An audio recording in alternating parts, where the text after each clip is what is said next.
passe un exercice de grande ampleur, hein, puisqu'il y a deux bus et un camion transportant de l'essence, donc ils sont plus un certain nombre de véhicules qui sont impliqués dans un exercice. Le principe de l'exercice, exercice autoroute, télescopage, carambolage, sur accident, avec un véhicule matière dangereuse donc, impliqué. Donc un très gros scénario impliquant plus de 70 personnes en fait, qui sont d'ailleurs jouées par des infirmiers, notamment des infirmières. 70 personnes donc, qui vont simuler en fait, des blessés sérieux, des blessés graves. Évidemment de l'ensemble des moyens, SAMU, pompiers, gendarmerie, qui sont nécessaires, et Cofiroute également, puisque c'est un exercice qu'on simule ici, mais enfin un exercice qui reflète en quelque sorte une situation autoroutière.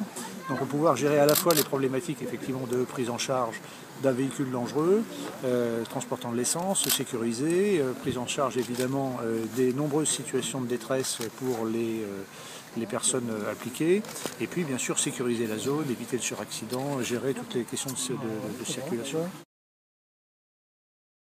Il y a eu explosion avec feu, c'est ce qui explique notamment qu'on ait autant d'urgence absolue et autant de brûlés, de grands brûlés. Quelle est la priorité là ?